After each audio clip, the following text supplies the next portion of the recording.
Doctor, no es así. ¿Por qué? ChatGPT dice que está equivocado. Doctor GPT, sí. Doctor GPT, Sí, tal claro. cual. La edad reproductiva de la mujer es bastante corta y más o menos a los 40, 42 años la reserva ovárica de las mujeres ya se va a ver Se acabó. totalmente disminuida. Pero la mayoría de pacientes con el tema de vitaminas o recomendaciones de amigas o familiares que han llevado el proceso anteriormente con otro médico en otro lado, siempre te van a cuestionar y te van a decir, No es así. eso no es así, yo he leído o me han dicho esto, o simplemente hacen lo que ellas creen que es mejor.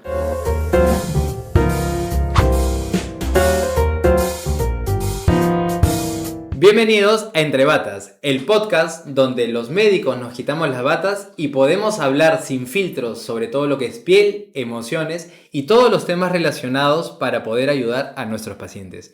En esta oportunidad nos está acompañando el doctor Nicola Remy, el cual es especialista en ginecología, fertilidad, reproducción y sobre todo es miembro de la Sociedad Peruana de Fertilidad.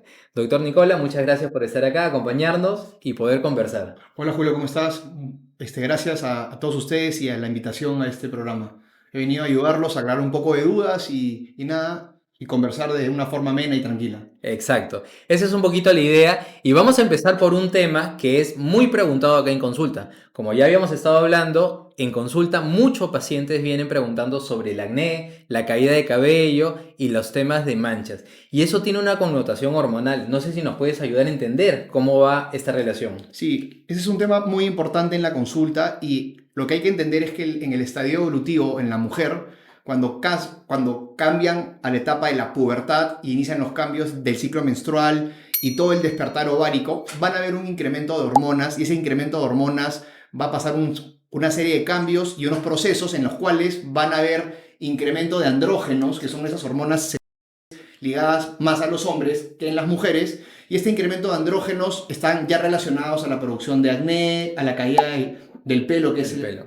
alopecia androgénica, ¿no? El Exacto. cutis graso y cosas así bien relacionadas a eso, ¿no? Exacto, ¿no? Y muchas veces los pacientes, sobre todo jóvenes, las mujeres jóvenes, vienen con el tema de síndrome de ovario poliquístico. ¿Cómo las personas pueden identificar que podrían tener este ovario poliquístico? Es una entidad bien compleja y normalmente es mal diagnosticada. Hay que entender la diferencia entre tener un ovario multiquístico folicular o un síndrome de ovario, ¿ok? En la cual va a haber una expresión ya que abarca unos puntos importantes. El primer punto básicamente va a ser la alteración del ciclo menstrual. Eso se llama oligoanovulación, ¿ok? Hay incremento o exceso de andrógenos y también va a haber un incremento en el volumen ovárico y el recuento en la cantidad en el ovario de quistes o folículos que malmente llamados son como Que quistes se acumulan. y que se acumulan y que están ahí porque eso es lo normal. O sea, hay que entender que la mujer en edad reproductiva tiene que tener mucha cantidad en relación a folículos, que son lo que va a determinar esta reserva ovárica. Ok.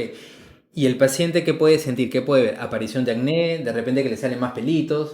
Bueno, eso va a estar asociado si es que estas pacientes expresan algún tipo de síntomas asociados o no. En relación al hirsutismo, que es la aparición del vellito, ¿no? Exacto. Normalmente en zonas donde no deberían estar, que están asociadas a conductas ya sexuales o masculinas, esto pueden estar acompañadas o no de acné o de la caída del cabello o del pelo, ¿ok? No todas las pacientes que tengan un ovario multifolicular o poliquístico van a tener algún tipo de manifestación. expresión hiperandrogénica, ¿no? Exacto. Hay casos muy aislados, hay casos que no se encuentran nada en la clínica, hay casos que en el examen auxiliar o de laboratorio ves algunas pérdidas elevadas y es muy complicado que una paciente tenga la misma clínica o diversidad. Hay fenotipos de clasificación, usualmente el fenotipo A, que es el más común, es el que asocia la parte ovulatoria, la parte hiperandrogénica y el incremento en el ovario que va a condicionar ya síndromes de resistencia a la insulina, incremento de peso, obesidad o metabólicos, ¿no? Así es.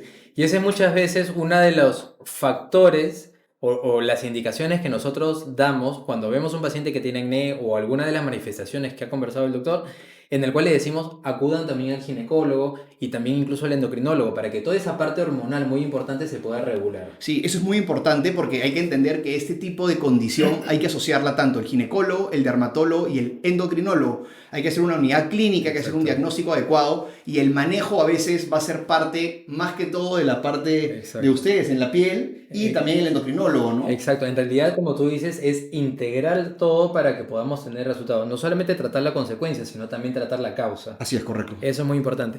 Y también hay otro tema muy importante, hay otro tema muy importante que se ve que es el tema de las manchas. Las mujeres muchas veces cuando ya tienen hijos, cuando están en lactancia o cuando entran en menopausia, me comienzo a manchar, me comienzan a aparecer las manchitas. ¿Qué tan cierto es eso? Eso a veces pasa, a veces es verdad. Eso también puede estar asociado a melasma, ¿no? Que ustedes también Exacto. en el día a día deben verlo Todos los súper días. todo el día. En el embarazo eso se incrementa también. Y también hay que entender que las pacientes que tienen resistencia a la insulina o a los hidratos de carbono van a tener este incremento en pigmentación en zonas Exacto. específicas que se llaman acantosis, ¿no? Más relacionadas a un ovario multiquístico o folicular que se asocian a un síndrome de resistencia a la insulina, ¿no? Así es. Entonces, ya como nos estamos dando cuenta, hay muchas patologías que tienen origen hormonal, pero que se manifiestan a nivel de la piel. Entonces, es muy importante hacer esa conexión y esa integridad clínica y manejarlo de manera global, donde no solamente el tratamiento de piel va a ser suficiente, sino también un tratamiento hormonal. Así es. Y ahí es donde nos lleva a tocar el siguiente tema. ¿Qué tan importante es dar tratamiento hormonal, pastillas anticonceptivas, en algún paciente que tenga diagnóstico de quistes en los ovarios, por ejemplo? Ok, el tema de esta condición hay que entenderla que el manejo inicial siempre va a ser disminuir el peso, incrementar actividad física y tratar de que con cambios alimenticios o estilos de vida pueda la paciente mejorar. La mayoría de chicas con esta condición acuden a la consulta porque no les viene la regla. Exacto. O tienen ciclos muy largos o ciclos irregulares en los cuales les viene la regla, no sé, en enero y ahí va julio, agosto, no les viene la regla y lo asocian a problemas reproductivos. Yo que me dedico al área en relación a medicina reproductiva, veo esta condición usualmente por las chicas que no pueden llevar un ciclo normal y tienen Y los dificultad ayuda. para poder concebir un embarazo Exacto. de manera natural. ¿Ok? Entonces, yendo a la pregunta, básicamente, usualmente las pacientes jóvenes en edad reproductiva que todavía no están buscando un embarazo, usualmente vienen porque tienen algún tipo de alteración asociada al ciclo menstrual y presencia de acné, hirsutismo, etcétera, ¿ok?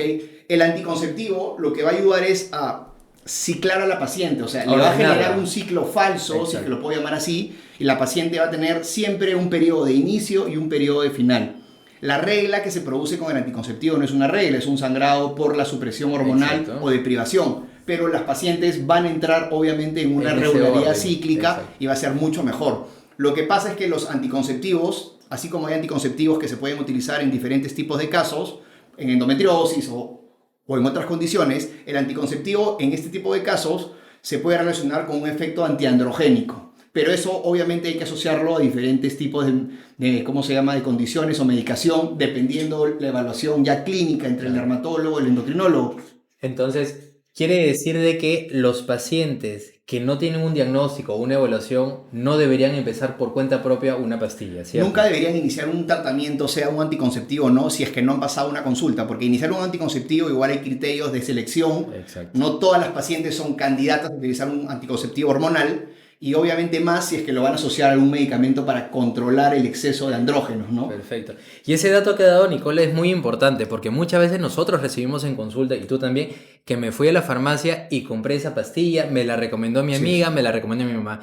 Entonces, si bien es cierto, todos pueden tener el nombre de anticonceptivos, no todos tienen la misma cantidad de hormonas o no todas son indicadas para la misma paciente. Así es. Y ahí es donde siempre nosotros hacemos mención que la parte de atención, evaluación y diagnóstico correcto es lo más importante. Correcto. Así que ya saben, si es que tienen este problema, acudir al ginecólogo para que les pueda dar el tratamiento más adecuado. Ahora, otro tema muy importante es lo que tú mencionaste sobre la menstruación. Muchas veces nos preguntan, mi hija tiene 12 años, 13 años y aún no menstrua. Entonces, ¿eso es normal? ¿Habría que preocuparse? El tema de la menstruación es bien variable y usualmente está relacionado también a una herencia ya de la mamá o familiar, ¿no? Lo normal es que el periodo del ciclo menstrual se dé más o menos entre los 8 a 15 años. obviamente más ligado o el promedio va a estar entre el rango de 12 a 14 años, en la cual van a comenzar estos cambios hormonales y van a producir esta activación del eje hipotálamo hipoficiario gonadal. Comienzan a secretar hormonas que van a hacer que el ovario comience a activar el ciclo y comiencen a ovular. Desde que les viene la menstruación, en un periodo de más o menos 1 a 2 años, las niñas que empiezan a menstruar van a madurar este eje hormonal y recién ahí van a comenzar a tener ciclos regulares, entre comillas, a los 12 o 18 meses más o menos desde el inicio de la menstruación. Sí. Entonces hay que orientarlas siempre y hay que explicarles que al inicio van a tener estos ciclos irregulares, que no se asusten, que es parte de... Y también hay que asociar que en el desarrollo puberal, al incrementar todo el exceso hormonal y también en la parte, en la corteza, en la médula suprarrenal, van a haber producciones normales, androgénicas, que van a hacer que la mayoría de chicos jóvenes a veces tengan acné o cutis graso. No tiene que exacerbarse ni relacionarse a otra entidad tampoco, ¿no? Y ahí lo que tú has dicho es algo muy importante, porque hemos hablado de las pacientes jóvenes puberales, y ¿qué sucede? Que muchas veces cuando se le pregunta a la mamá o al paciente si es que ya la llevaron al ginecólogo, nos dicen todavía no por temor. ¿Es recomendable llevar a las niñas o adolescentes cuando tengan su menstruación al ginecólogo? Yo creo que sí es fundamental que toda mamá lleve a su hija que ha comenzado el ciclo menstrual. Exacto. Obviamente da miedo, puede haber un temor. Es un poquito de tabú, ¿no? Es un tabú más que miedo. Existen diferentes médicos, especialistas en adolescentes, Exacto, en niños, que les va a dar una orientación específica y recomendaciones. Siempre hay condiciones o alteraciones que pueden llevar a algún tipo de alarma o preocupación que no lo van a poder identificar si es que no acuden a un médico especialista en el área, ¿no? En este caso, ginecología del adolescente o del niño. Ginecología adolescente. Entonces, ahí tenemos otro dato muy importante para todas esas personas que tienen cierto temor.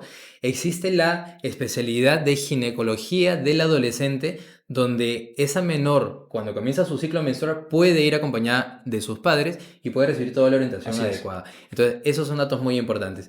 Y también, de la misma manera, vamos al otro extremo, cuando las mujeres comienzan con la menopausia. ¿Qué cosa es lo que tiene que esperar o debe esperar una persona que entre en menopausia? Es un tema muy amplio, muy complejo, pero básicamente hay que entender que la edad reproductiva de la mujer es bastante corta y más o menos a los 40, 42 años la reserva ovárica de las mujeres ya se va a ver totalmente disminuida. Eso quiere decir que la producción de hormonas esteroideas por parte del ovario no va a cumplir el rol fundamental que cumplía anteriormente. Y entramos a ese cambio hormonal de secuenciación que se llama estado de transición a la menopausia, en la cual va a haber una elevación de la hormona FSH, ¿correcto? El cerebro comienza a detectar de que no hay estrógeno y progesterona y comienza a elevar la FSH a valores por encima de 25. ¿Ok? Entonces, esos cambios hormonales y de elevación van a hacer de que el cuerpo entre en conductas en la cual van a haber sistemas afectados. Empiezan a tener incremento de sudoración en la noche, insomnio, sofocos, bochornos, ansiedad, cambio de presión, estados de ánimo, son síntomas vasovagales o motores, hay caída del pelo, ¿correcto? Pueden comenzar a perder un tema en relación a la masa ósea, tienen más tendencia a, si no se cuidan, a poder incrementar el tejido adiposo, porque ellas van a convertir las hormonas que no tienen del tejido adiposo, obviamente. Entonces es una cadena de cascada ahí importante, ¿no? En realidad lo que tú dices es cierto, porque acá en consulta se ve mucho lo que es caída de cabello en mujeres mayores que están con menopausia, el tema de manchas, la aparición de pigmentos, producción de melanocitos, y con el tema hormonal específicamente comienza a haber ese aumento de adipocitos, comienza a haber aumentos de peso, comienza a haber acumulación de paquetes grasos específicos. Así es. Y eso es muy frecuente. Entonces, ahí tenemos alguna ayuda en la cual ya podemos detectar signos tempranos o signos de menopausia, ¿no? Sudoración, cambios de estados de ánimo, caída de cabello, el tema de pigmentación. Y ahora vamos a empezar con nuestro segundo bloque, que vamos a hablar sobre mitos y verdades.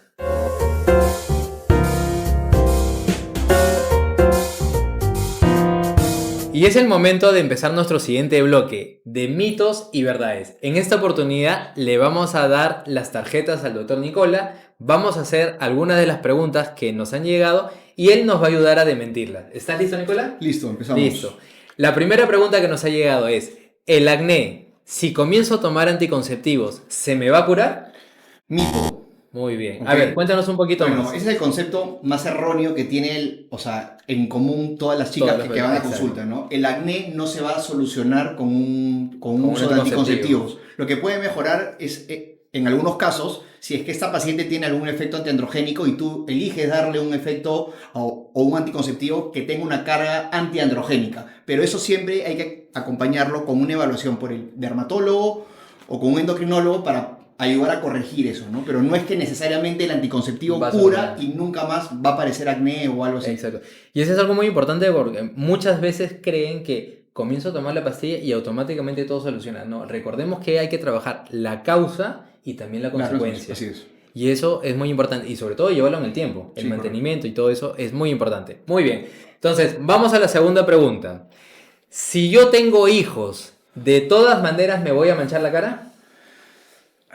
No de todas maneras, pero sí se puede dar. Ahí puedo darlo como que las dos, Las dos. porque no necesariamente todas las gestantes van a tener algún incremento en pigmentación en la piel, pero sí la mayoría de pacientes a veces tienen algún tipo de condición tipo la línea alba o melasma asociados a diferentes cambios hormonales o exposición al sol. Yo tengo un montón de chicas o pacientes que no hacen ningún tipo de cambio, tienen una piel normal, no tienen estrías, no hay cambios, ¿cómo se llama?, de coloración, ni siquiera hacen línea alba, pero hay otras que sí. Entonces no podría decirlo si todas sí o todas no. Y eso que tú dices es muy importante porque no todas las personas llegan a hacer pigmentación. Hay diferentes factores, pero lo más importante es que tiene que tener la condición, la predisposición genética.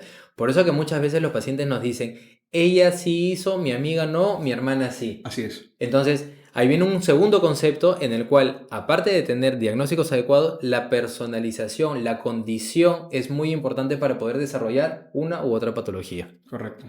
Muy bien, y ahora vamos a dar paso a la tercera inquietud que nos han hecho llegar sobre las estrías. Es un tema muy frecuente que vemos en consulta y qué mejor que tocarla con Nicola con el tema de fertilidad y hormonas.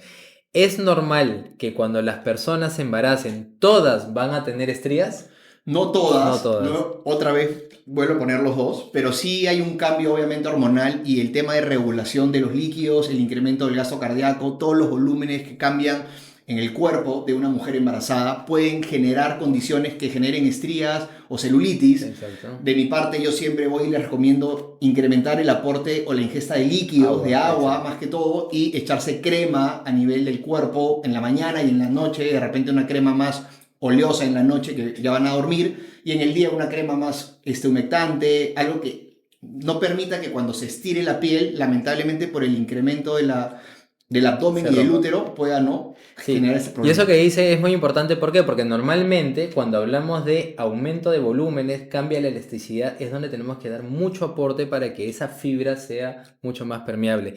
Y justo tú tocaste algo que no en todo embarazo se puede dar todas las cremas. Así Hay es. ciertas restricciones, ciertos productos que tienen ácidos, derivados de vitamina A, porque son condiciones especiales. Por eso que es importante que consulten al ginecólogo, a ver todos los productos que sí pueden o no pueden utilizar, ¿no? Así es. Y hay otro tema muy importante que también es importante de medicamentos que no se deben utilizar o no se debe apuntar cuando la paciente quiere quedar embarazada. Y una muy frecuente que usamos es la isotretinoína, Correcto. que como sabemos, si la mujer queda embarazada puede generar malformaciones muy serias.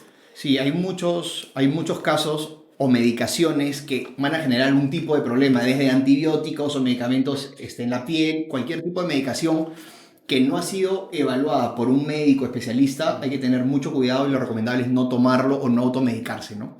Exacto, ¿no? Hay otro grupo de antibióticos, por ejemplo, las tetraciclinas. ¿Y esto por qué lo mencionamos? Porque nosotros en consulta recibimos muchos pacientes que vienen con acné y dicen, estoy embarazada, pero compré la pastilla que me dieron en la farmacia. Y esa pastilla, de repente, una tetraciclina, podría generar un cambio de coloración en los dientes o podría tener algún tipo de alteración muy importante. Así que ahí viene otra recomendación, no a la automedicación. Así es correcto. Ahora vamos a empezar el siguiente bloque, lo que no se ve en consulta.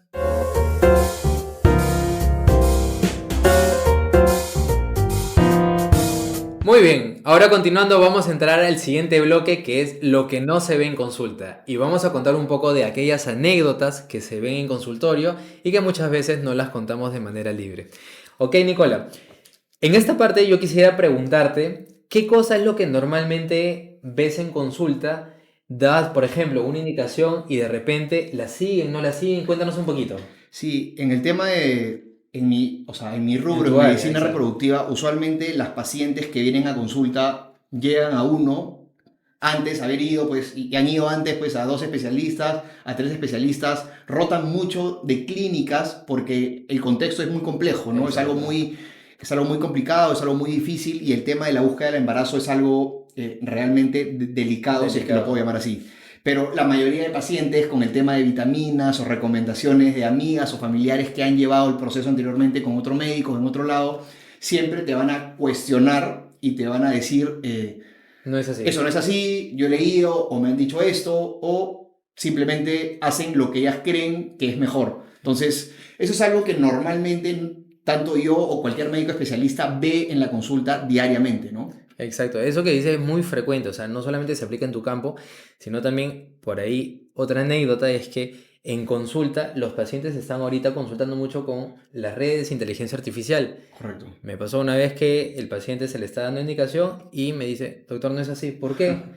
ChatGPT dice que está equivocado. Doctor GPT, sí. Doctor GPT, Sí, tal claro. cual. Hay veces que sí, o sea, sí aciertan, en la gran mayoría de veces, si es que se puede llamar así, Sí, pero hay que interpretarlo siempre con un exacto. médico, no es una base de datos que tiene mucha información que simplemente lo va a decir, ¿no? En consulta siempre, ¿no? También en el tema de embarazo, las pacientes ven un diagnóstico, ven algo que dice en el informe ecográfico, en algo, inmediatamente lo buscan en ChatGPT y ya te llaman llorando que mi hijo tiene esto, le va a pasar eso, entonces hay que interpretarlo con mucho Y cuidado esa parte es muy importante porque muchas veces el análisis o el informe puede tener algún valor, pero ahí es donde viene la interpretación interpretación médica, médica. correcto. Exacto, porque no todo examen es directamente a lo que va el Así resultado. es, Para eso está el médico, para poder interpretarlo y para poder dar sobre todo esa tranquilidad, esa calma y esa explicación que merece, así es. ¿no?